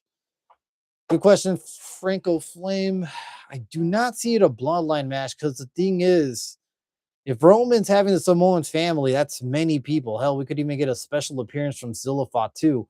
He will be there at Vegas that weekend because he will be at House of Glory, if I'm correct. I've seen their independent show. It's great. I know he's champion there of some sort, and he's going to be there Vegas weekend. So maybe he makes a surprise appearance at Mania. But the thing is, Punk's backup. Punk doesn't really have a backup. He's yes, he has no alliance with anybody. He's burned a lot of bridges in storyline. Um, the only guy I can see backing up Punk, and maybe this is all he needs, is his friend Danhausen. Maybe he could put a curse on everybody before they come out, and somehow they get stuck in the locker room with the door lock. I don't know, but maybe that's all he needs is Danhausen. One guy could take on the whole bloodline basically with 1 point. Could happen. Never know. But I just don't see Punk having enough backup just in time for WrestleMania to be a bloodline match. But we could get a couple of Samoans to come out that night. I wouldn't doubt still thought too. So just my opinion though. A good question. And Franco Flame forever follow up. Don't forget to like and sub. I appreciate that, my brother. Really do. Thank you very much, guys. Yes, don't forget to sub to me as well as like, chat, comment, say whatever you guys want, man. Any questions tonight? Chats are always open, man. This is a channel where your voice matters, man. Your opinion matters. What this platform was created. Look, we may not all agree with each other. You guys may not even agree with me. I may not agree with you on everything, but I think we could all respect each other and see eye to eye on some things, or at least see our version of it, you know? And that's what really a wrestling community should be about. Having discussions, having a lot of disagreements, but at the same time, having fun. You know, so whatever you guys want to talk about, I'm always open. It doesn't have to be about whatever I talk about right now. It could be about, I don't know, something that happened 10 years ago in wrestling, WCW days, NWA days, you know, TNA days. Doesn't matter. Chats are always open, man. I don't believe in the such thing as a bad question. All questions are good questions. So that's just me. But like I said, thank you for joining us as well, all you guys tonight. I really do appreciate it. And Frank O'Flames Forever follows up with, have you seen Leo Rush in AEW? My boy is on the crack. Dude, I seen them. I forgot when was it when I seen them not too long ago. Yeah, he's on something, man. I don't know, man. I like Leo Rush. I like his style of wrestling. I really do. I think he's very gifted. Surprised he never got bigger. I mean, he looked like he was going to get big in WWE until I think he had that attitude problem and what led to his release eventually. So, yeah, I don't know, man. I don't know if he's on something or not. You know, it's not me to, I could try to find out, but I really don't want to go that route. And Riot Wrestling says, yeah, Leo Rush looks like he's high, but he's acting like an animal. I mean, maybe that's his new gimmick. Maybe that's a new gimmick he's going for. I mean, I haven't really followed up on Leo Rush. So, with that being said, I watched Dynamite. I watched Collusion here and there. I didn't get to watch this weekend. I know it was like I tried to watch it, but I know it was after the slam dunk contest, and I actually fell asleep early. I wasn't feeling good those nights. Where's Leo Rush in AEW? Where is he on Ring of Honor? Is he on Collision only? I don't really see him so often. If anyone out there knows, let me know. Frank O'Flame Forever does say, nah, he's weird, but he's doing a comeback. Okay. Well, that's nice to see, honestly. I think he's very athletic, though, Leo Rush. He's crazy athletic. I mean, this moveset's really good. You know, I really wanted to see him had a segment with Bobby Lashley when Lashley came into AEW last year. I thought that they could have brought out like their old whole manager thing where Leo Rush was his manager. I don't know if you guys remember that, where he was hyping up Bobby Lashley. Bobby Lashley. Bobby Lashley. They could add a whole segment going on with MVP being involved and all that stuff. And I think it would have made a good storyline. And it could have been a good match because had they let Leo Rush cook, it would have been something crazy. Powerhouse versus, you know, athletic by nature fucking animal himself. Would have been a good storyline. Framo Flame Forever follows up with, what if CM Punk allies our former rivalries of Roman Reigns? And yeah, Scylla is watching CM Punk and he's furious as hell. So, former rivals is Roman Reigns. How about this? Name me a couple of those because I'm interested to see who you got right now to back up CM Punk if that's the case. And Scylla is furious. He did cut a little promo, I think, on his Twitch against CM Punk, basically saying, I'm gonna beat his ass. So yeah, no, we could see Scylla Fatu surprise, basically surprise appearance at WrestleMania. He's going to be there that weekend.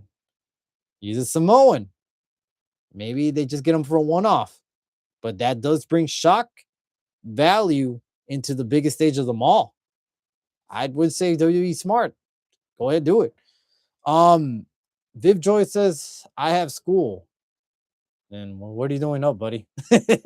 I'll be back on your stream later. All right, man. Have a good night, Viv Joyce, man. Get some sheep counting out there real quick. Go to sleep, brother, because yeah, it is late. Franco Flame Forever says Leo Rush in WWE was a mouse experiment. Every rookie superstar are practicing their moves on him. Yeah, it was actually. You're not wrong about that. Not wrong. All right, so look, put it this way. With Ricochet's situation, do you guys see him back in AEW TV pretty soon afterwards, or you think they're gonna have time to basically have him go away for a little bit, bring this heat down because it does look bad on AEW's side? And that being said, do you think if he's not punished, do you guys see Tony Khan being a little soft on him and unfair in a way? Do you guys think that Ricochet should deserve a suspension, a fine, a big fine, or something? Because I feel like at this point he's getting slapped in the hand. And if all it is yeah, you got to get off of TV, enjoy your vacation, go home and get paid lots of money just to be at home and watch TV and hang out with your family, basically. That's a slap on the wrist in my eyes. Like, I think he has to come out with harsher punishment. And I feel like he's not doing his part. Because at this point, what does the wrestler really learn? The only thing he learns is that Tony Khan's kind of a pushover. I get it. He wants to be friends with everybody, but you're the boss. Set some boundaries, for God's sakes. When something like this happens, set the example for the rest of the locker room, because it feels like they have a lot of freedom out there. A lot of these wrestlers in AEW have a lot of freedoms to say whatever they want, how they want, whether that's in the ring or in social media. And sometimes that does not lead for a good thing. So set an example with him. That way, the rest of the locker room knows that you're not fucking around. Watch what you say and how you say it, especially on social media. It's not a fucking good look. It really isn't. Alrighty, guys. So as well as this, look, we're getting into more AEW news. Tony Storm was written off of Dynamite last Wednesday. She was supposed to have a match with Mina Shafir. It did not happen. Threw me out of basically a left hook because I wasn't expecting that. It got shown that she was attacked by a mystery attacker, got taken out. So instead, we had her friend basically take over, go against Shafir and win the match. All right. Now, a lot of this follow-up includes this. Supposedly, Tony Storm is not really injured. That this whole storyline was written off last minute. And there's not that much confirmation of what the injury is. So a lot of people are speculating it's not an injury and it was a last minute write-off. So with that being said, I did see some fans report that she might be expecting a baby. I'm not sure. But it looks like for sure she's not injured, or maybe she's just taking some time off for some mental help. Either way, we're going to follow up through with more news as we go the next following days, and hopefully we get a better confirmation with all this. Frank O'Flames Forever says, Rico is a gifted wrestler, to be honest, but he is not a WWE champion figure. I think us or Intercontinental figure as well. I agree with you. Ricochet was always gifted in the ring. He was great. I loved him in the NXT Black and Gold era. He was one of my favorite wrestlers, but he could never cut a good promo, especially as a face. He's just not it, dude. Whenever you gave him a mic, he was awkward. He was weird. And he was kind of the same way in AEW when he first, when he came in and was handed a mic. It just sounded so awkward. And then when he turned heel, it kind of gave him that right balance because yes, he was awkward, but he kind of got it like he kind of got the rhythm of it. But I'm not gonna tell you he's really still not that great on the mic. He's okay at best. But you're right, he's not on a championship level. But I don't understand why Tony Khan sees him at that level, like upper mid card type of guy. I don't even think he's upper mid card. I think he's just regular mid card guy. You know, a guy you could go over with quickly. He does have a good move set.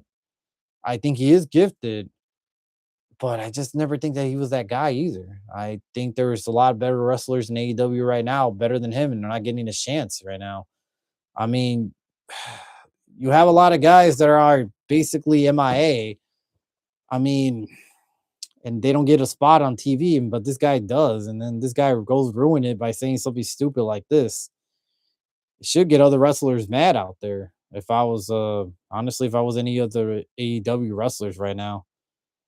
And he does say promo thing is facts. Yep, it really is. Wyatt Wrestling says, I would tell Ricochet, you owe us $10,000 and you are fired. So get the hell out of my office.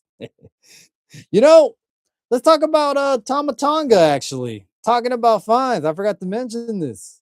You guys heard that Tama Tonga got a big old fine because the man was dumb enough to post, I think it was a picture or video of rehearsals before SmackDown.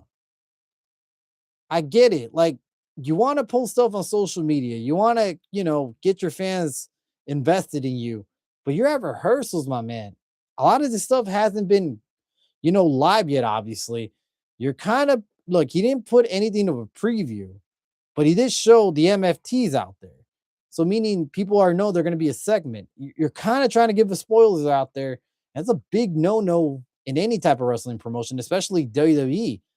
So what I heard was he got a big fine, like 5 figures, anywhere between 10 grand to all the way to 99. That's a ridiculous high number if you actually got the maximum number you could get out of those 5 figures. Do I think this is rightfully so? This is the one side and the one time I'm gonna agree with WWE 100%. Yes. Yes. As a professional, you know when to record and when not to record, when to put your info out there as well as others and give out possibility of a spoiler alert for the rest of the night. Look, if you're not noticed too, he has this issue constantly throughout the last couple of months. He also spoiled Mr. Iguana's interest at Saudi Arabia when he posted him in the background without his mask. Wrestling fans caught on and realized that's Mr. Iguana. Guess what? He's at the Rumble. Well, there you go. There goes the spoiler already. And I guarantee you, WWE remember that. And when they found out he was posting a video of the rehearsal, they took that whole spoiler into this one and probably find them big. And rightfully so. I think that's just stupid. And I think he learned his lesson because that's a big chunk of out his pocket. Because I'm sure he's getting paid well, but he's not getting that well where he's like, yeah, whatever. That doesn't mean anything to me. Sure, that hurted him a bit. All right. And I hope he learns his lesson and stop with the bullshit, man. Don't keep posting stuff like this at rehearsals. Wait till afterwards, like, wow, man. I don't understand why some people need to put out all their info out there in social media. I mean, I just don't get it sometimes. Um, so Franco Flames Forever says, yo, where's your friend? He needed a little break, my man. He will be here probably next week with us, if anything. But SG3 sends his best regards to all you guys, man. He'll be back. He'll be back, man. We already know, man. SG3 is always welcome here. That is my right hand man. And that is my hype man too, man. That guy hypes out the show. He brings out that energy, man. That extra energy that we always need. And Wyatt Wrestling says Tama was an idiot for this. I'm surprised that it wasn't Tongaloa. You know what? You're not wrong. I actually thought it was Tongaloa for a second, and I had to reread it and said, "Oh shit, it was Tama Tonga." Like, I'm surprised it wasn't Tongaloa. Because I feel like he's always vouching everything. But yeah, no, it was the other brother this time. But yeah, I mean, it just doesn't make sense. You know, you would think you would know better, but some people just don't understand sometimes. Honestly, yeah, it's crazy, man. Anybody out there has any predictions this week on SmackDown? Because we do know that Cody Rhodes is going to talk to what's his name? Who was it that what podcast he's going to be on this week before he addresses Randy Orton himself in person? Was it what's his name? Why am I forgetting his name? Announcer. God, come on, man. What am I forgetting? He's gonna be on someone's show tonight. Pat McAfee. I think he's gonna be on Pat McAfee's show. And I think they're gonna talk about Randy Orton. Yep. Why Wrestling says Pat McAfee. Thank you, brother. Yeah, I was just drawing a blank there. So he's gonna be on Pat McAfee's show talking about the incident with Randy Orton before he addresses him on SmackDown this week. How do you think it's gonna play about, guys? You think he's gonna stay in character, or you think he's gonna break kayfabe at some point? Probably gonna watch it and just to see how what he talks about and how it goes. Franco Flame Forever says shout out to SG3. Yep, shout out to SG3 out there. I know he's watching. We miss you, man. Viv Joyce says Cody's gonna talk on SmackDown. Yep, he is. Actually, let's talk about this real quick. All right, it's probably gonna be the last segment of the night because it's late and we already did 2 hours. So let's talk about this. So we know that WrestleMania ticket prices were up high, really high, but yet since the start of this year, it's been decreasing, decreasing after sales, after sales, after sales, after sales. 316 they did bring 31.6% off all ticket prices, including Mania tickets, as well as other shows, which was a first. Shocking that they even did that. So ticket prices are a little bit more affordable, as well as they lifted up the band in Vegas. So now every bar or whatever you want to go out there, watch parties, you're able to watch it anywhere on the strip. The band's been lifted. So that's interesting. Now if you're going out there, you can't make the tickets, you can't afford it. You get to watch it on the strip, pay a little less, but still have a lot of fun and have that WrestleMania experience because you're still going to be in that area. With that being said, I've seen some of these ridiculous autographs, for WWE World and how much they're charging some of these wrestlers. And I don't think it's the wrestlers either. I think it's TKO pricing. But there's one really funny one that I seen last week, or actually it was 2 weeks ago, but I keep forgetting it to bring it on the air. And that is there's an experience out there for you fans that like to throw away your money. You have a lot of money to burn out there. I don't know everybody's financial issue. Hell, maybe you guys are well off, and I hope so. I hope you guys are. I really do. I hope you guys have as much money as you guys want because that'll be awesome. Hopefully everybody's blessed like that. But you got enough money to burn out there. That guess what? Maybe you guys want to have a little tour bus, a little tour of Cody Rhodes American Nightmares tour bus out there, where you as a fan get to walk in with the tour guide and get to see all of Cody Rhodes' tour bus for the amazing price that rounds out with taxes and everything included about 10 grand. See, there's not going to even be a Cody Rhodes in there. He's not going to give you a tour bus tour. It's going to be some random tour bus guy that you don't know about that's going to get you a fucking tour of Cody Rhodes' tour bus for $10,000 a person.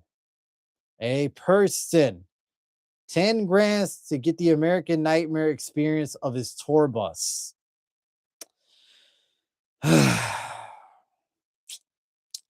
TKO really knows how to squeeze every single dollar out of the fan. I don't know about you, but I find this ridiculous.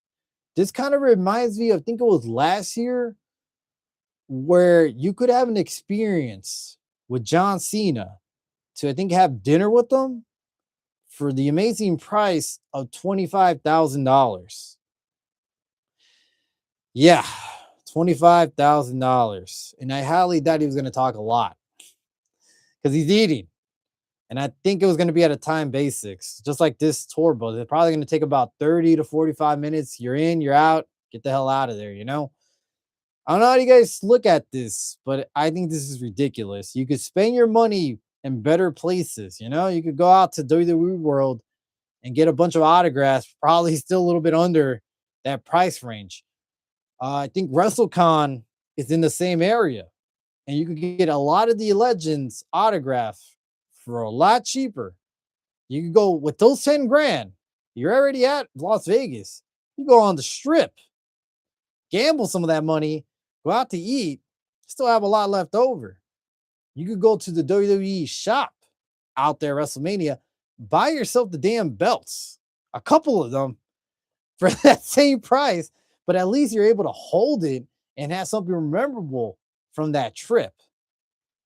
But to spend that money on the tour bus, man, I don't justify it. I don't know. If anyone else could justify that for me, please. I would like to hear the comments out there.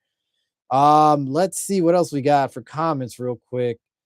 All righty. So Frank or Flame Forever says, and new WWE United Undisputed Champion Randy Orton. I mean, we'll see if that really happens at WrestleMania. I don't know, man. It's too early to tell. We'll see how the storyline goes and what direction it swings. Because if it swings more Cody's favorites in the next couple of weeks, I could see Randy winning it. If it's vice versa, I could see Cody winning it at this point. But I personally would rather see Randy Orton number 15 at the grandest stage of it all. I really do.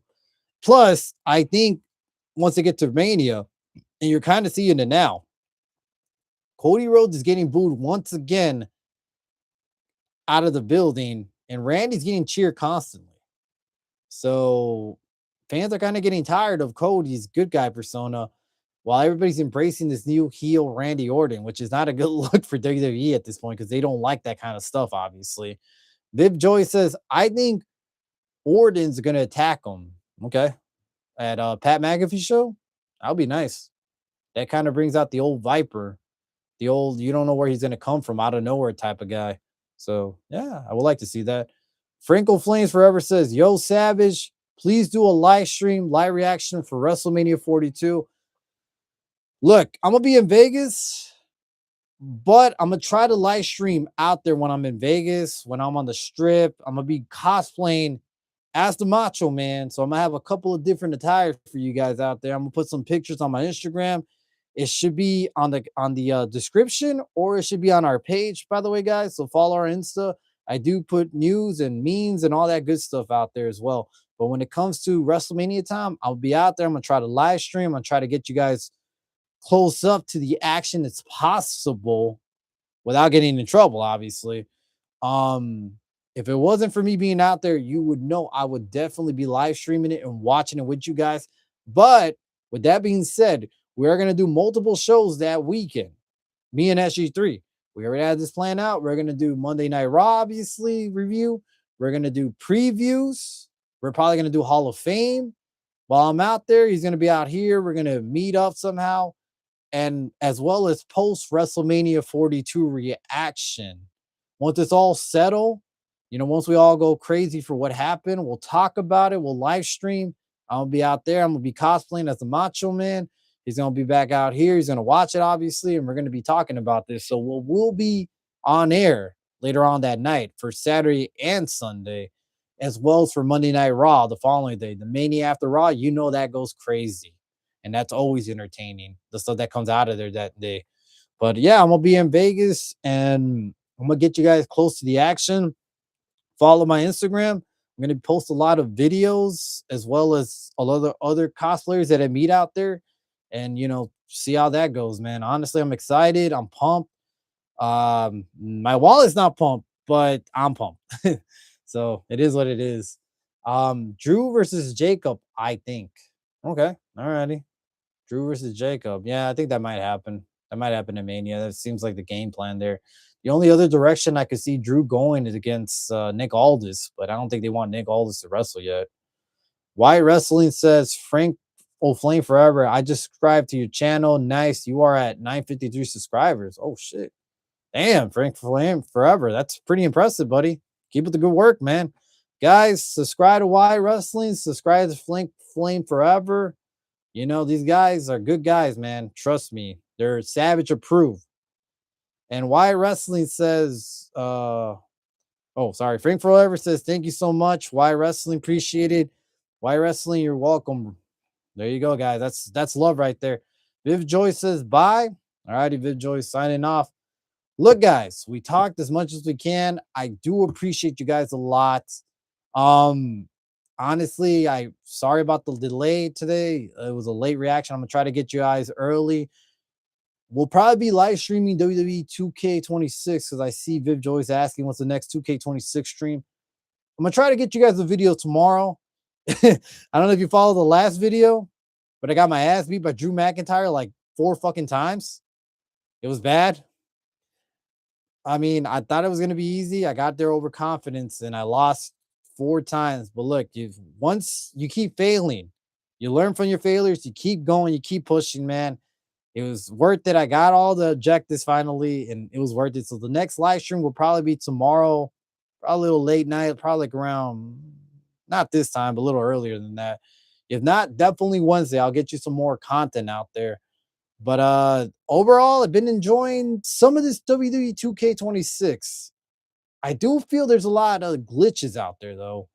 I noticed yesterday on my live stream, they kept telling me to hit Drew McIntyre with a double axe hammer, and I did like 5 freaking times, and they wouldn't give me the fucking objective. So once the 6th time happened, they finally gave it to me. So I feel like there's still a lot of bugs and glitches that are not really reading properly throughout the game. So I do have some good and negative stuff to say about the game. I do like the game for the varieties of matches that they bring, and obviously the roster being updated. I don't like that you have to grind your way to unlock all the unlockables. I think some of it should just be unlocked because you paid for that. You paid a hefty amount for everything. I think it should all just be there for you at this point. I could get some grinding and some things to get unlocked, like the more sought after stuff. But to have everything on grind mode and ringside pass and all that, it's just ridiculous. That's one of my biggest gripes with that game. As well, I feel like it's a lot slower, the match type. There's just so much. Look, let's put it this way: there's just so much features that they're trying to make this a realistic game, and I get that. You know, I do appreciate that. But with all those add-ons to the game, it brings down a little bit of the mechanics in the gameplay. And I feel like whenever you're running, it feels very slow compared to like even previous years. And the more you add into the game, the more you slow down the gameplay. So that's also one of my negatives on there. But like I said, I do like the match sides. I do like the showcase mode. I got to play my rights eventually, and we'll get through that. As well in the future, we're probably going to do a little bit of fantasy booking, you know, throw a couple of wrestlers out there. And eventually I'm going to upgrade myself to legend mode because I'm at hard mode right now. I'm going to go up a tier a bit and just say, fuck it, whatever happens, happens. But yeah, we'll eventually live stream that. We'll probably do it tomorrow, Viv. Thanks for reminding me about that. But regardless, guys, you know, you guys been awesome. I do appreciate all you guys in the chat tonight. Thank you for joining me. Like I said, sorry about the late stream. We'll be out next time earlier. But look, man, I'm a little tired. I think we'll be done for the night.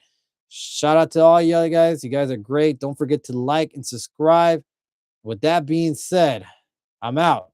Oh, yeah. Dig it, brother.